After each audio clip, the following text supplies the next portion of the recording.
মাগো, ও মা, কি হয়েছে তোমার? তুমি এই বৃষ্টি বাদলের রাতে এইভাবে খাটের উপর মনমরা হয়ে কেন বসে আছো গো মা? কি হয়েছে? আমাকে খুলে বলো তো। হ্যাঁ খোকা, তুই তো এখনো খুব ছোট রে বাবা। তোকে আর কি বলবো। এমনিতেই তো আমাদের দিন আনতে দিন ফুরোয়।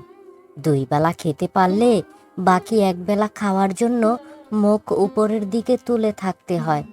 আহা মা, এইভাবে তুমি এতস্তাতা করছো কেন? কি হয়েছে আমাকে বলো, আমি শুনি মা। শোন তবে, তোকে বলি, তোর মামা আসছে আগামীকাল। কিন্তু তোর মামা যে আগামীকাল আসবে, তোর মামার জন্য তো ভালো মন্দ কিছু রান্না করে খাওয়াতে হবে।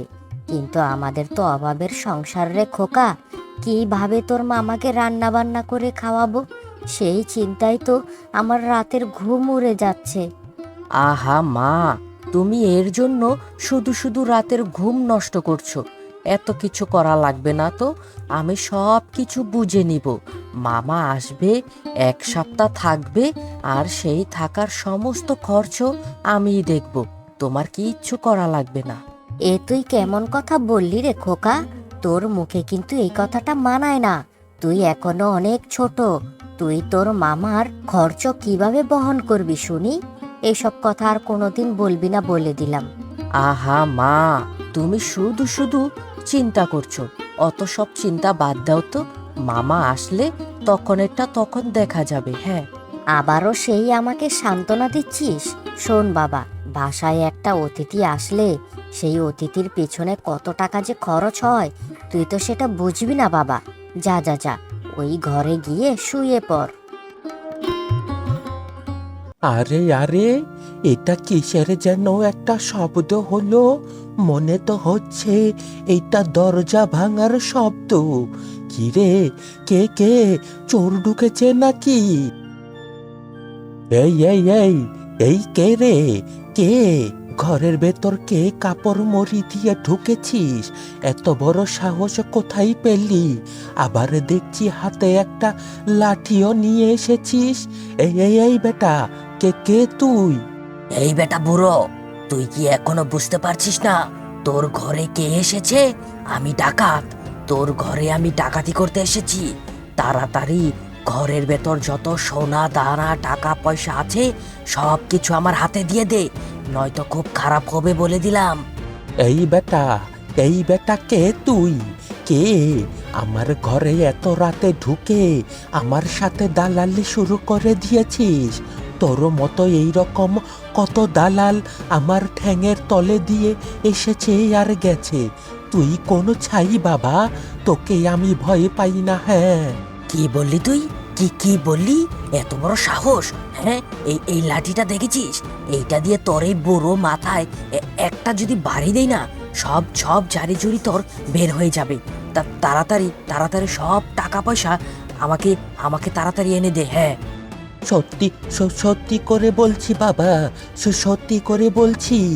আমার বাড়িতে কিচ্ছু নেই বাবা। হ্যাঁ, কিচ্ছু নেই। কি বললি তুই? আমার সাথে মশকরা করা হচ্ছে? এত বড় বাড়িতে কিছু নেই? এত বড় কথা তুই বলতে পারলি? সারা জীবন তুই মানুষের টাকা ঠকিয়ে খেয়েছিস, এখন বলছিস ঘরে কিছু নেই? ওরে বাবা রে বাবা, কে কোথায় আছিস রে? আমার ঘরে ডাকাতি হয়েছে, ডাকাত ঢুকেছে আমার ঘরে। কে কোথায় আছিস বাঁচা? কি, তোর এত বড় সাহস? তুই আমাকে টাকা দিবি না, আবার মানুষকে চেঁচিয়ে চেঁচিয়ে ডাকা হচ্ছে? এই নে, এই নে, দেখ এবার কেমন লাগে। ওরে বাবা রে বাবা, বাবা রে মাথা ফাটিয়ে দিল, মরে গেলা। ওহ, অনেক কষ্টে এই বুড়োটাকে জব্দ করেছি। এবার যাই হোক, ঘর থেকে সোনা দানা টাকা পয়সা সব কিছু চুরি করে এখন এখান থেকে কেটে পড়ি। গিন্নি, এই নাও মাছটা রাখো। তা কি গো, এই বড় ইলিশ মাছটা কি দিয়ে রান্না করব শুনি? এই বড় ইলিশটা তুমি ওই সর্ষে দিয়ে রান্না করবে। ওই বাজারের থলিতে আমি সরিষাও নিয়ে এসেছি। খুব সুন্দর করে মাখো মাখো করে সরিষা ইলিশ রান্না করো। আহা, আজকে খুব জমিয়ে খাবো গিন্নি। সেটা না হয় ঠিক আছে গো, কিন্তু গ্রামে সকালে কানাকষিভাবে শুনলাম গ্রামে নাকি ডাকাতি হয়েছে। হ্যাঁ গিন্নি, আমিও তো ওই বাজার থেকে শুনে আসলাম। আমাদের গ্রামের হারাদন কাকা আছে না, হারাদন কাকার বাসায় গতকাল রাতে কে যেন এসে সব কিছু চুরি করে নিয়ে চলে গেছে। টাকা পয়সা সোনা দানা সব কিছু চুরি করে নিয়ে চলে গেছে। ভাবছি আজকে বিকালবেলা ওই হারাদন কাকার বাসায় গিয়ে একটু সান্ত্বনা দিয়ে আসবো আর কি। তা কি গো, যে এত বড় ডাকাতি করলো তার চেহারাটা কি এখনো পর্যন্ত চিনতে পারেনি বুঝি? না গো, এখনো পর্যন্ত চিনতে পারিনি। আর হারাদন কাকা যেই কিপ্টে, চিনতে পারলে কি এখনো বাসায় বসে থাকে নাকি? আমি মনে করি কি জানো, যা হয়েছে খুব ভালোই হয়েছে। একটা সময় ছিল ওই হারাধন কাকা মানুষের কাছ থেকে জমি জমা লুট করে অনেক টাকা পয়সা আত্মসাৎ করেছিল। মানুষের অভিশাপ ওই হারাধন কাকার কপালে এসে লেগেছে। এখন এই শেষ বয়সে ভিক্ষে করে খাবে। আমি মনে করি এটাই তার উপযুক্ত শাস্তি। এ তুমি কেমন কথা বললে গো গিন্নি? একটা মানুষ যুবক বয়সে যত কিছুই করুক না কেন, এখন তো তার বয়স হয়েছে। সে এখন সব ভুল বুঝতে পেরেছে, মানুষের কাছে ক্ষমাও চেয়েছে। ইস, এখন ওই ক্ষমা চাইলে হবে নাকি? যুবক বয়সে কত মানুষের জায়গা সম্পত্তি আত্মসাৎ করে নিয়েছে। কত মানুষ এই হারাধন কাকার জন্য না খেয়ে মরে গেছে। সেগুলোর দায়ভার কে নিবে? তুমি নিবে? আচ্ছা গিন্নি, যা হওয়ার হয়েছে, ওসব কথা এখন বাদ দাও। যাও, তুমি গিয়ে রান্না বান্নাটা করো, আমি ওই গরুর জন্য ঘাস কেটে নিয়ে আসছি। আরে হারাধন কাকা, এই বিকেলবেলা তুমি এই বৃষ্টির মধ্যে বারান্দায় বসে বসে ভিজছো কেন শুনি? ওরে রমেশ রে, রমেশ, আমার সব শেষ হয়ে গেছে রে রমেশ। ওই ডাকাতে গতকাল রাতে আমার থেকে সব কিছু চুরি করে লুটপাট করে নিয়ে গেছে রে বাবা। আমার আর কিছু রইল না আমার আর কিছু। আহা হারাধন কাকা, তুমি এইভাবে কান্নাকাটি করো না তো। তোমার চোখে এখন ওই পানি মানায় না, কান্না করো না। কি হয়েছে সম্পূর্ণটা আমাকে ভেঙে বলো। কি আর বলবো রে বাবা রমেশ, গতকাল রাতে একটা চ্যাংড়া পোলা, চেহারাটা তো আমি চিনি না বাবা, মুখে কালো মাস্ক পরে আমার বাড়িতে এসে মাথায় বাড়ি দিয়ে ঘর থেকে সব টাকা পয়সা সোনা দানা চুরি করে নিয়ে গেছে বাবা। আমি তার চেহারাটা দেখতে পারিনি। ছি ছি ছি ছি ছি ছি ছি ছি, আমাদের এই সুন্দর গ্রামে আবারও যে সেই ডাকাতি বেড়ে গেছে, আমি তো সেটা কল্পনাতেও ভাবতে পারছি না। হ্যাঁ রে বাবা, কালকে রাতে আমি অনেক চেঁচামেচি করেছিলাম, কেউ আমাকে সাহায্য করার জন্য আসেনি। এই বৃষ্টির জন্য হয়তো কেউ কানে শুনতেও পায়নি। এই সুযোগটাকে কাজে লাগিয়ে ওই চোর আমার মাথায় বাড়ি দিয়ে সব কিছু লুট করে নিয়ে গেছে বাবা। ঠিক আছে কাকা, তুমি কোনো চিন্তা করো না, আমি গুপ্তচরের মতো এলাকায় এলাকায় খবর লাগাবো। ওই চোরটাকে আমি ধরে ছাড়বই ছাড়বো। আরে দাদা, দাদা তুমি এসেছো? কত বছর পর তুমি আমার বাসায় বেড়াতে এসেছো। আসো আসো, ঘরে আসো। তা কিরে ভাগিনা খোকা আমার, কেমন আছিস তুই? হ্যাঁ মামা, আমি মোটামুটি ভালোই আছি। তা দাদা, তুমি তো এখনো বিয়েটা করলে না। তা তোমার বিয়েটা কি এই জন্মে আর হবে না নাকি? নাকি সারা জীবন তুমি কুমারী থেকে যাবে? এই যে বোন, দিলি তো দিলি, আমার মনটাকে একদম নষ্ট করে দিলি। এই বিয়ের কথা আমাকে আর বলিস না তো। এই বিয়ে করা মানেই হচ্ছে ঘরে একটা অশান্তি।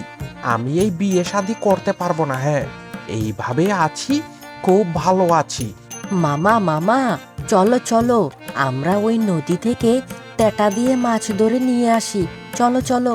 তাই নাকি রে, মাছ ধরতে যাবি? ঠিক আছে চল, মামা ভাগ্নে দুইজন মিলে নদী থেকে টেটা দিয়ে মাছ ধরে আনি। ঠিক আছে খোকা, তুই তোর মামাকে নিয়ে খুব সাবধানে নদীতে যাস।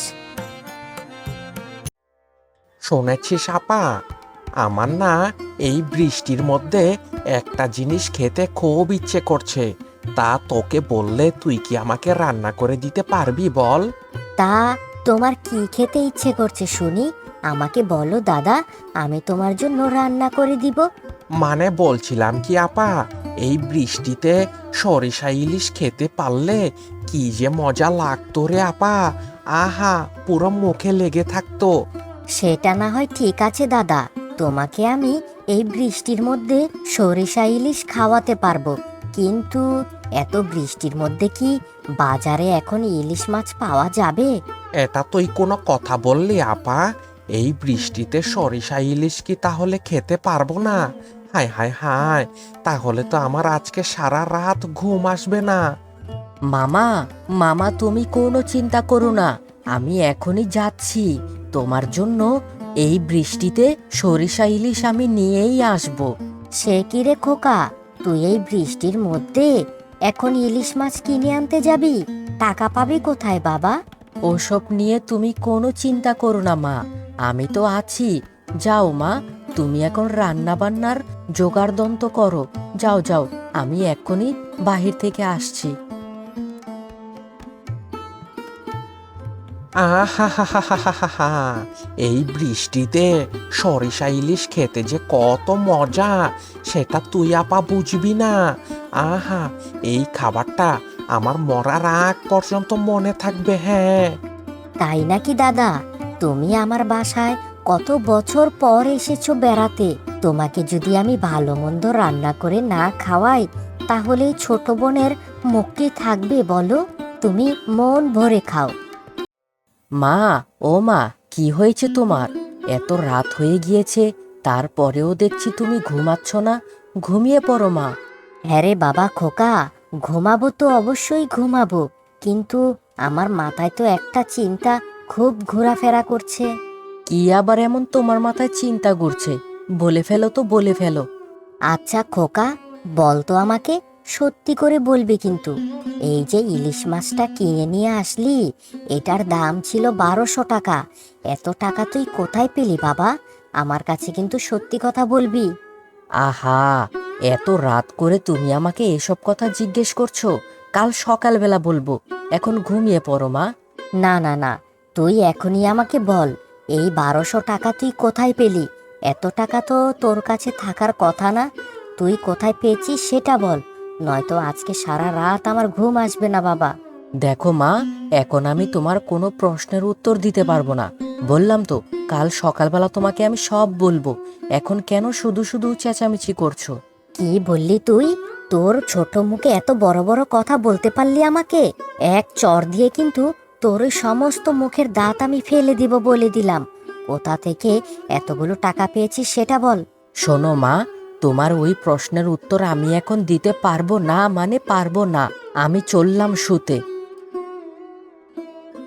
ওহ, ভাগ্যিস মা এখন ঘুমিয়ে পড়েছে, তাই তো এই রাতে বের হতে পেরেছি। আরে আরে, এ আমি কাকে দেখছি? এত মধ্য রাতে একটা ছেলে যাচ্ছে দেখা যায়। এ তো দেখছি আমাদের এলাকার খোকা। খোকা এত রাত করে ওই দিকে কোথায় যাচ্ছে? যাই যাই, এখনই তার পিছু নিয়ে দেখি কোথায় যাচ্ছে। খোকা এই বড় বটগাছের নিচে দাঁড়িয়ে দাঁড়িয়ে কি করছে?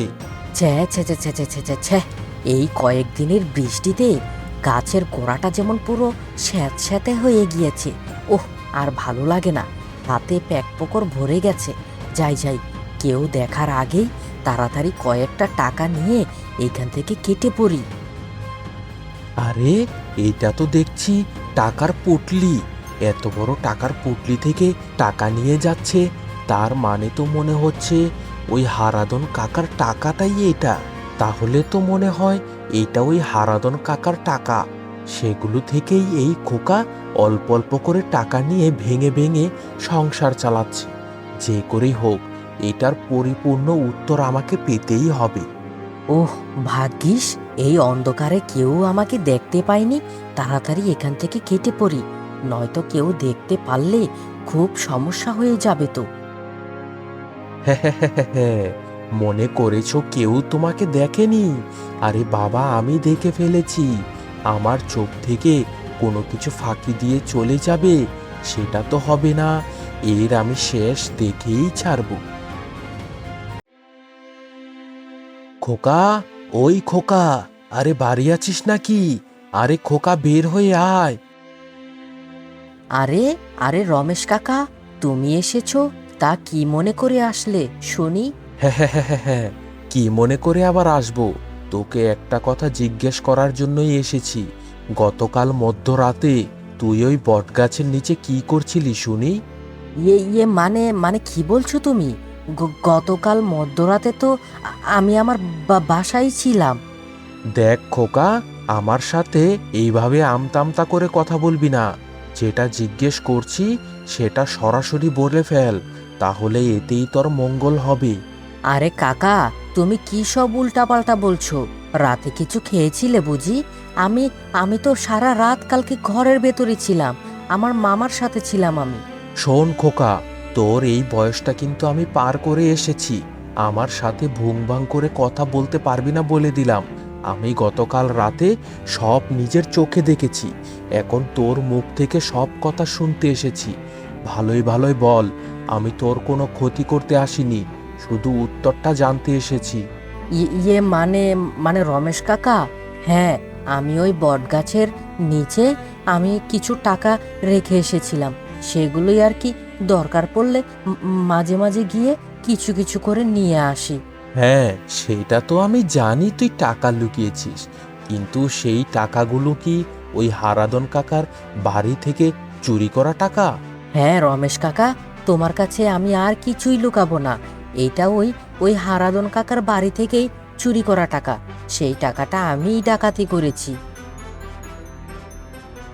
হারাদন কাকা, ও হারাদন কাকা, আরে বাড়িতে আছো নাকি কাকা? কে রে এসেছিস? কে? ও রমেশ, আয় আয়, ঘরের ভেতরে আয়। তা হারাদন কাকা, তোমার শরীরের অবস্থা এখন কেমন? মোটামুটি কি সুস্থ হয়েছো বুঝি? হ্যাঁ বাবা, এই গত 4-5 দিনে মোটামুটি শরীরটা একটু সুস্থ হয়েছে। তারপরেও যেন কেমন শরীরটা ম্যাস ম্যাস করে, কোনো কিছুই ভালো লাগে না। তা কাকা, চোরের কোনো সন্ধান পেয়েছো বুঝি? না রে বাবা না, ওই চোরের এখনো পর্যন্ত কোনো হদিশই পাইনি। আর এখন মনে হচ্ছে এই চোরের কোনো সন্ধানই পাবো না রে বাবা।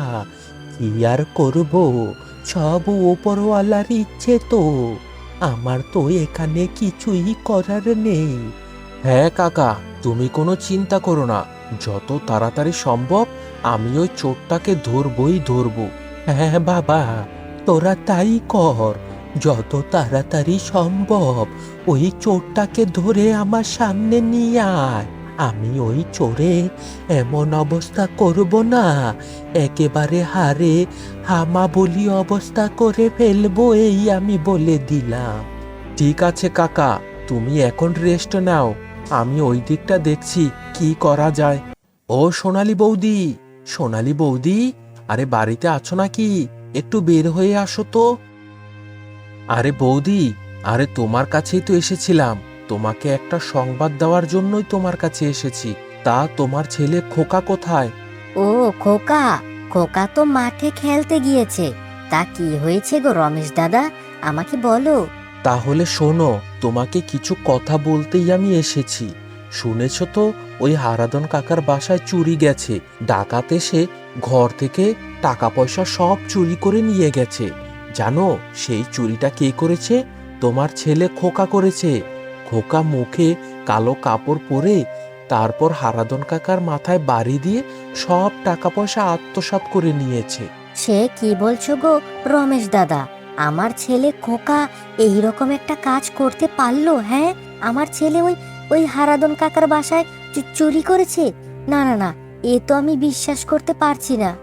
শোনো বৌদি, আমি চাইলেই ওই হারাধন কাকার কাছে সব কথা বলে দিতে পারতাম, কিন্তু কিন্তু তোমরা আমাদের প্রতিবেশী, আর খোকা একদম ছোট একটা ছেলে, তাই তার কথা চিন্তা করে আমি কিচ্ছু বলিনি। আমি তোমাকে বলে গেলাম, তুমি তাকে একটু ভালো করে বুঝিয়ে দিবে। হায় হায় হায়, এ কি করেছে খোকা! আমার ভাগিনা এত বড় একটা কাজ করতে পারলো। এ নিশ্চয়ই আমাকে 3 বেলা খাওয়ানোর জন্য এত বড় চুরিটা করেছে। না না না, যে করে হোক এই টাকা পয়সা আমাকে ফিরিয়ে দিয়ে একটা ভালো মীমাংসা করতে হবে।